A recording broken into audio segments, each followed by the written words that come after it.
Welcome back, viewers, to another episode of GAP, Glendale Archaeological Pickers.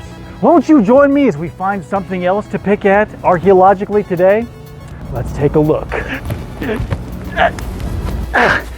All right, here we are at another episode of GAP with Dr. Professor Scott. What have we found today? Well, Dave, as you know, with all this rain here in Phoenix over the last few weeks, an awful lot of surface area has washed away, and as it turns out, we've made an amazing discovery, a lost civilization entrance right here in my backyard. A lost civilization's right here in Glendale. Can you imagine something so picky? It's amazing. Oh, I think I found something. This is an exclusive. Look what I found. I found ancient China. Well, actually I found At the Earth's Core. We can watch that today.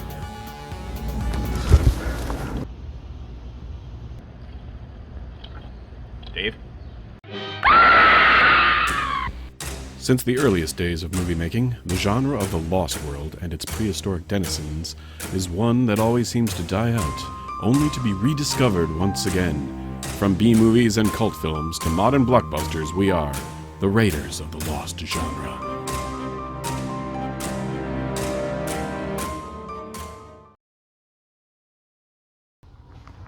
Hey, Dave. Hey, Scott. Got a movie for us today. Yeah. At the Earth's Core with Doug McClure. Right, which is nice, but here's my thing about this movie. As I'm looking at it, we got Peter Cushing. Peter Cushing. It's So- based on an Edgar Rice Burroughs novel. Yeah, it's a plus. You know how Disneyland is a great place to go, but if you were there every day, you'd be like, I am so tired of Disneyland. We have spent so much time in the center of the earth. I don't think there's a stone left unturned we have not seen. Oh, but wait, Dave, you haven't been at the Earth's core, where the creatures are not what you'd expect, to be fair. I don't know if I've expected any of these creatures thus far. Well, this is definitely not what you expect. When is it ever what you expect, Dave? Come on. I'm betting 1,000 for like shit that I don't know, which is everything. Oh, you're gonna like this. But this looks like it has little people in pteranodon suits. They They might be big people, but they're small pictures. There's all sorts of funkified what the fuckery going on in this movie. Yeah, but it's the 70s, so here's what I'm going to predict. Yeah. Maybe this will be the first time I ever get something right. Mm. Peter Cushing will be a good actor. Mm-hmm. There will be lots of walking. Mm-hmm. And then a volcano will explode at the end. I'm gonna give that one to you.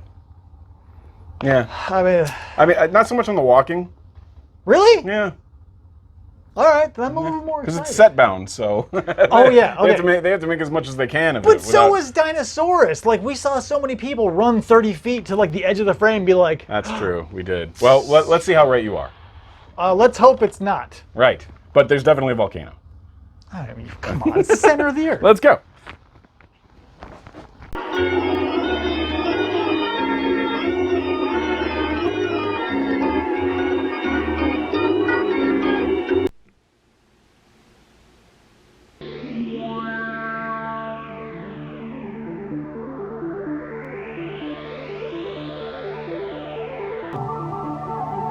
This music in this image feels like I'm about to watch like a late 80s PBS produced informational Oh my God, short. you're right. Being a childhood fan of the Doug McClure starring Land That Time Forgot movies, it seemed odd to me that I had never heard of At the Earth's Core the first time I spied the DVD cover at an electronics store.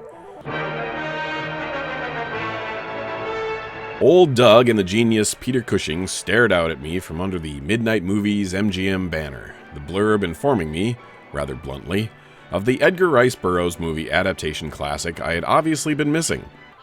When I noticed that Carolyn Monroe was also in the picture, the Brit queen of sci-fi horror action flicks once more clothed in a skimpy little nothing, well, I knew I had to get this movie. Watch out for the Lionel train set. Very expensive. Oh, David, my dear fellow, what a proud moment this is. I don't know where the line of reality is in this shot.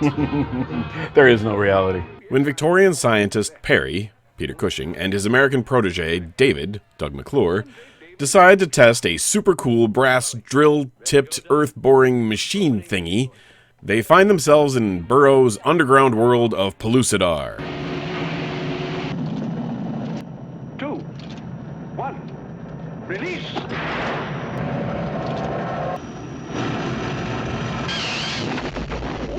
Back up, David. I think we hit something. Oh God, it's a Buick.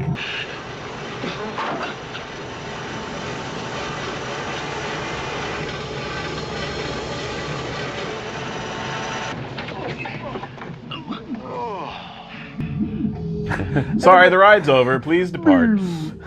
Well, Doc, shall we see where we are? Somehow none of the crockery fell off the wall. If there's one thing that British set designers often do well, it's create eerie alien jungles on small sound stages. Fleshy plants, enslaved humans, and weird, if inconsistently oversized, beasts inhabit this lost lair, and our Victorian heroes are quickly separated from their machine. David, we are not on Earth. We're not... Well, if we're not on Earth, Doc, then where the hell are we? From my observations, dear friend, I can positively state that we are under it. Yeah, The but fact that we're this far into the movie and zany shit's already happening, Oh, I'm yeah. okay with it. All right, cool. At the Earth's core.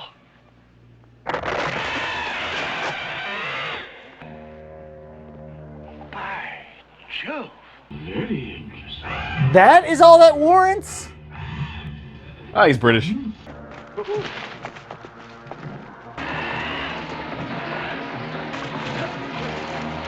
I say.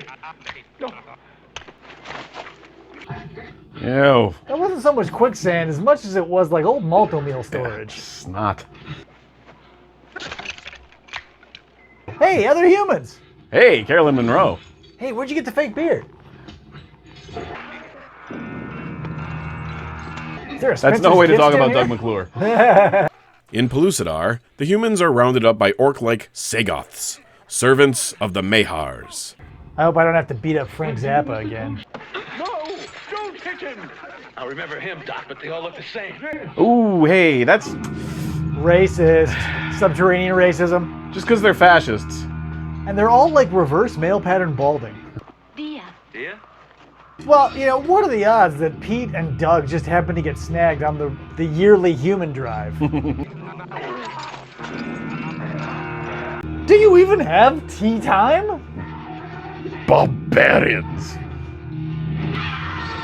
Oh, Sweet God!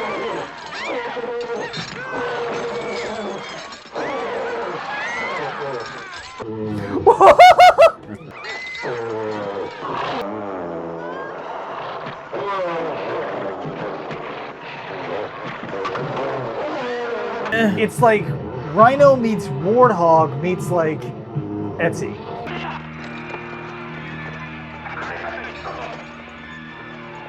David, that must be the city of the Mahars. Too much exposition over here. Oh, they're so excitable, like all foreigners. Uja, the sly one. He escaped with a girl he refused. I what? You insulted Kia. Spoiler alert, I'm not from here. Waiter? Please overcome you in combat. There's a fly in my plot. Fire curtain! I hope you're wearing thick shoes. Just walk over the wet lava? Yeah, as you do.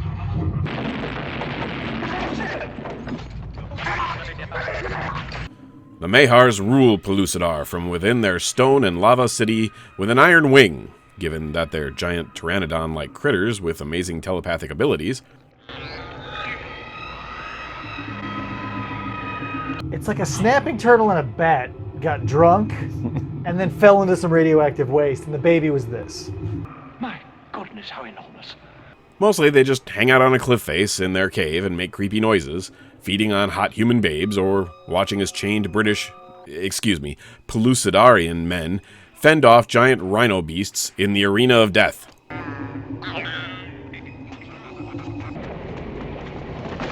Oh, I didn't need that buffalo shot. Seriously. One at a time. You've got a long day. You know, it's nice to know that even in the 70s, dad bods were in.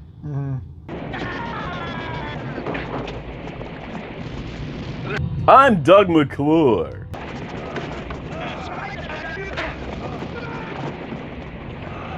Everybody is wearing a Mama's Family wig. Traveling to the inside of a burnt marshmallow. Is this guy Arnie Sack-Newsom? How'd you know? A S. S. S. Too tired to put the second S.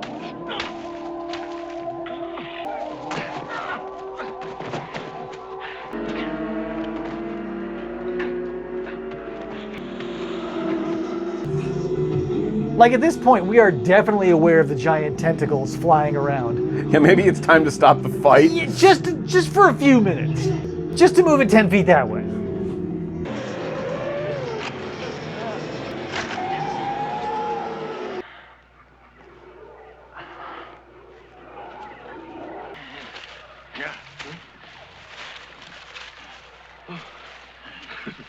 Oh, hey, look at that. Takes it right off. Wow, it's better than Mr. Clean.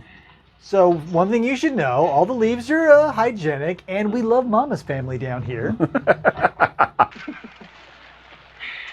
David. David. Ra? I escaped from the Mahars city. No one can escape from the Mahars city. Everybody speaks English. Well, when you're in the center of the earth, but you're right under England, it's the same language. McClure, Cushing, and Monroe's character Princess Dia must find the secret of the Mahars and their citadel beneath the Earth's crust in order to escape, all while uniting the tribes of humans into a fighting force and fending off Jubal, the ugly one, and Hooja, the sly one, cavemen vying for Monroe's affections. We're now within the outer walls of the Mahar grotto. We climb. What's this guy's name? Rug? Gotta be destroyed. Rug. No, that's just what he's wearing. Oh yeah, my bad. What are these prisoners doing here? Wait, and you shall see.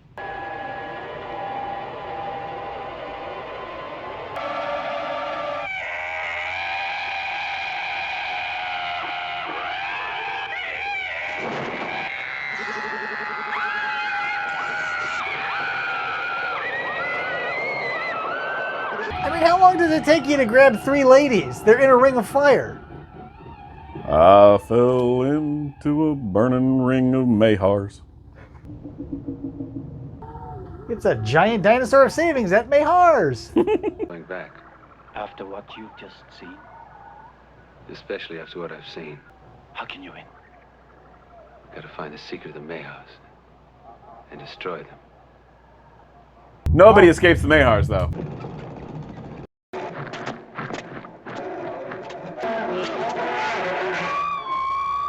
The Mahars are like, hey, what the fuck? First time this has ever happened.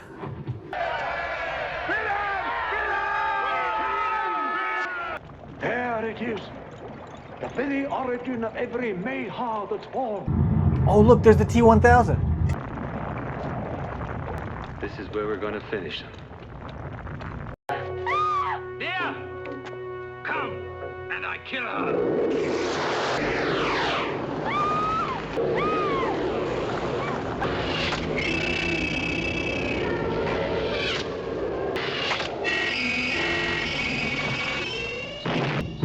What the fuck? I love how it's so flammable it explodes.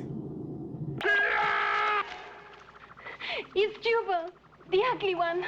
What, him? No shit. Come on. You can say that again.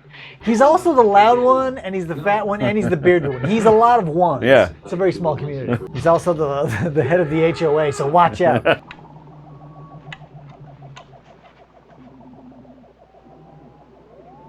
I mean, there are so many things happening, and none of them really feel compelling. I don't know. Her neckline is pretty compelling. Unhand her, you coward. The ending becomes a battle of multiple forces on both sides being manipulated by the Mahars. Fortunately, unionized cavemen are stronger than telepathic dinosaur men. Death to the Mahars! Yeah, ooh, yeah, more of that.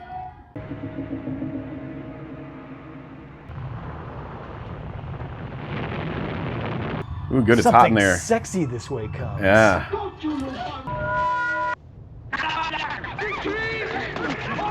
It's a trap!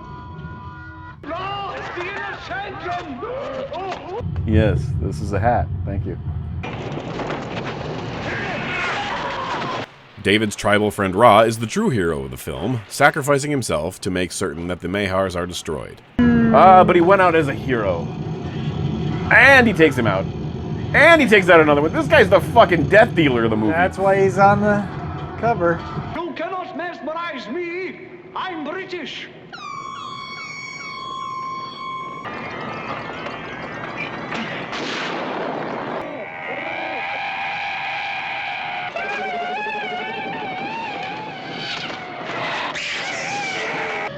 He doesn't know how to fly.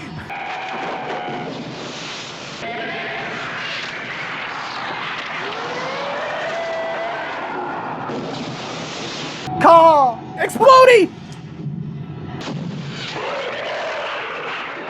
With their citadel gone all explodey, the humans are free.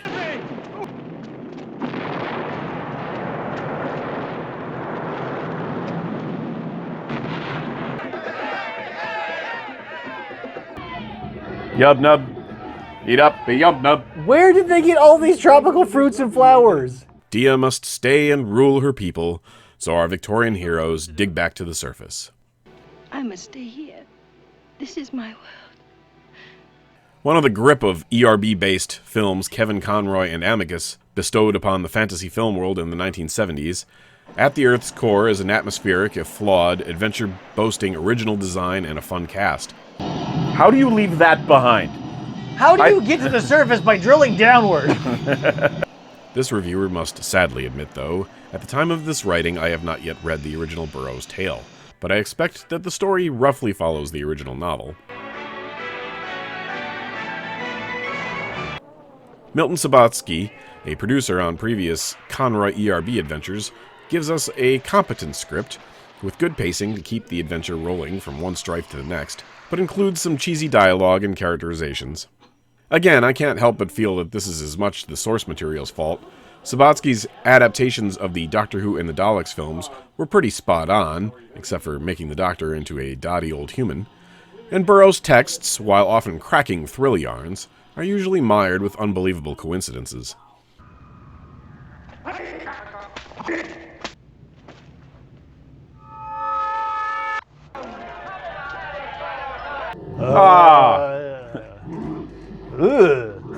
Doug McClure is hardly as surprised as the usual protagonist, being in all the other film entries from Kevin Connor.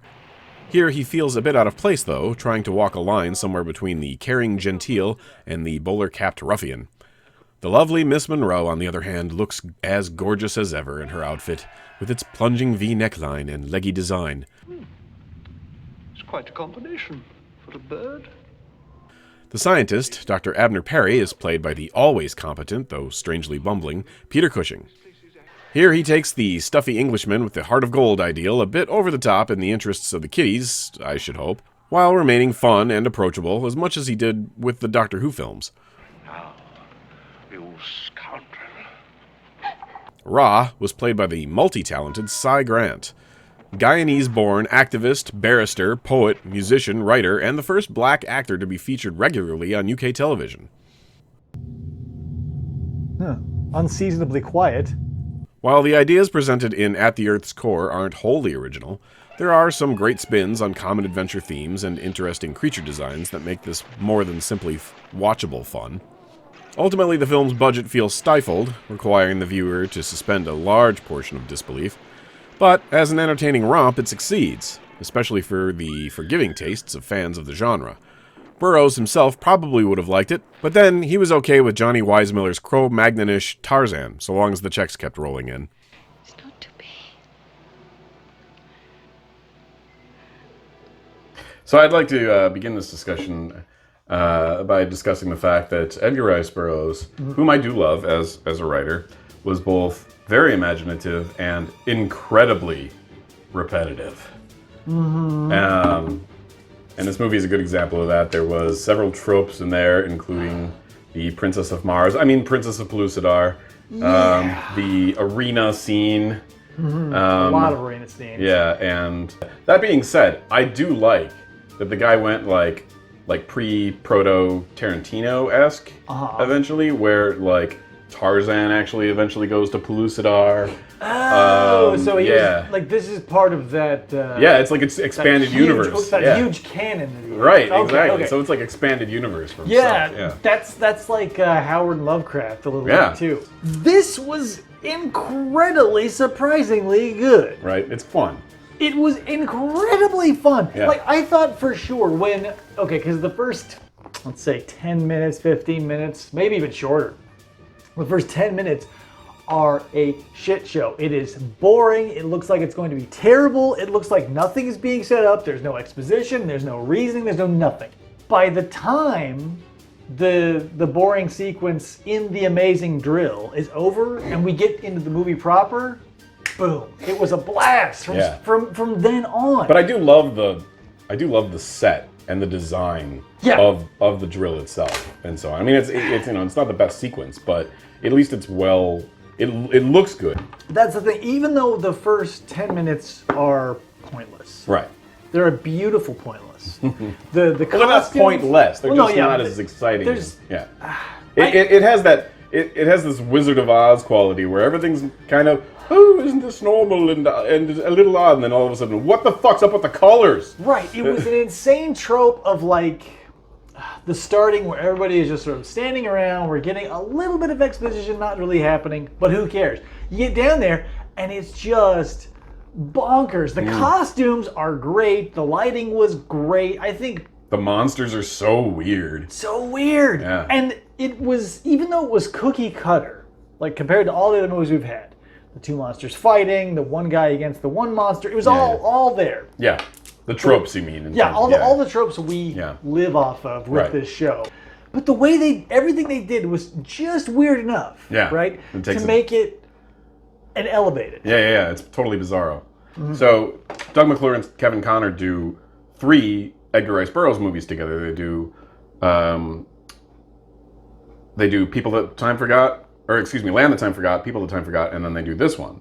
And then they do one other weird, like, not ERB movie together, which is actually pretty cool. But my point is, where's he going with this? The point is that the Time Forgotten movies have a distinct look in terms of their monsters and so on. And it ranges from decent puppetry to terrible puppetry to one or two other effects types where it's like, hey, I'll let it go. It sort of works. And then you get to this, and it's all weird design and suitmation, and it's what the fuck? But it's so weird that it's totally lovable. It's incredibly easy to find the things that are bad. It's incredibly easy to find the things that you hate and know why you hate them. Yeah. I don't know why I like this so much. All of these movies, I cannot define the ethereal quality that makes them good. I don't know what about this was good, because it has the same sort of mediocre dialogue. Characters will disappear for act after act. The princess felt kind of stapled on. Yeah. The fact that there's no congruity between the seriousness of McClure and his shenanigans versus Cushing and his like zany madcap like vaudeville. It's true. And you made an interesting point that I've never really noticed before. Like, somehow Cushing always works in tandem with his co-stars in a way that even when he's playing such a completely different character than Doug McClure, for example, like he's the zany good-natured professor type. Stiff upper lip. Yeah.